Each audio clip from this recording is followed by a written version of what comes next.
नमस्कार। प्रस्तुत है आज का चिंतन। भगवान श्री कृष्ण से एक बार प्रश्न किया गया कि आप युधिष्ठिर को धर्मराज क्यों कहते हैं। भगवान बोले, महाभारत का युद्ध चल रहा था, तब युधिष्ठिर सायंकाल वेश बदलकर कहीं जाया करते थे। पांडवों ने इस रहस्य का पता लगाने के लिए एक दिन उनका पीछा किया तो पता चला कि वे युद्ध क्षेत्र में पड़े घायलों की सेवा शुश्रूषा किया करते थे।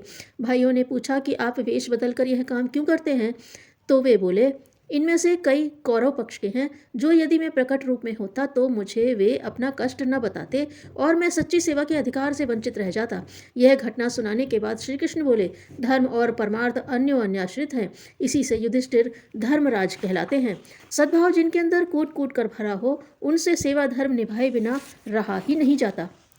युग परिवर्तन के लिए जिस सबसे बड़े साधन की माध्यम की आवश्यकता है, वह यही है कि मनस्वी प्रतिभाएं शुद्धता की जकड़न को शिथिल करें और महानता के स्वर्ण सिंहासन पर जा विराजें।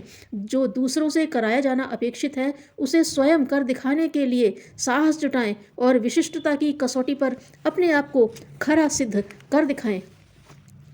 आज किसी जागृत आत्मा को यह सोचने का अवकाश नहीं होना चाहिए कि उसका वैभव कैसे बढ़े, कुटुंब कैसे फैले। आज न पदवीधारी बनने की आवश्यकता है और न बड़े आदमियों में गिने जाने के लिए चित्र विचित्र उछल कूद करने की। उन्हें केवल एक ही बात सोचनी चाहिए कि समय की जिस चुनौती ने जागृत आत्माओं को कान पकड़कर झकझोरा है, उसके उत्तर में उन्हें दांत निपोरने हैं या सीना तानना है।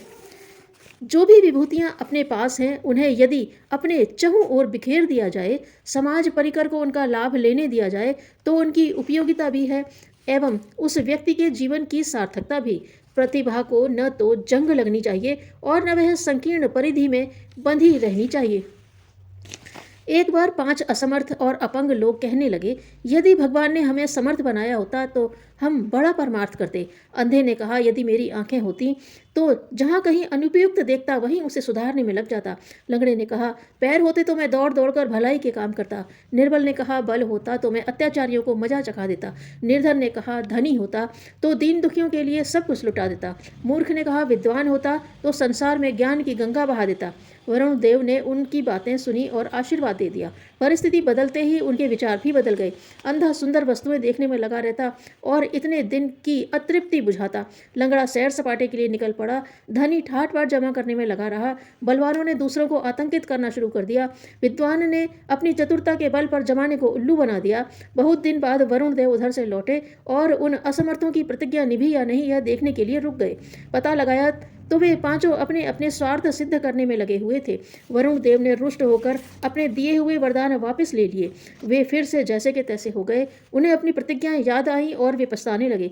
जो प्रतिभाएं मिली हैं, उनका सदुपयोग होना ही चाहिए, अन्यथा वे छीन ली जाती हैं। राष्ट्र के अतीत गौरव के अनुरूप हमें पुनः अपने उज्जवल भविष्य का निर्माण करना ही होगा।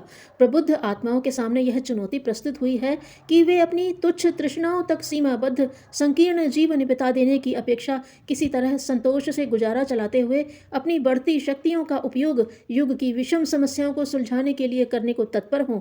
चारों ओर आग लगी है और उसे बुझाने की अपेक्षा अपनी चैन की बंशी बजाने में संलग्न है। ऐसे प्रतिभावान समर्थवान की विकृत गतिविधियों पर विश्व मानव की घृणा ही बरसेगी। भावी पीढ़ियां उसे फटकारेंगी। कर्तव्य से विमुख रहने के कारण अंतरात्मा उसे कोसती ही रहेगी। प्रतिभाएं संसार के हर क्षेत्र में मौजूद हैं।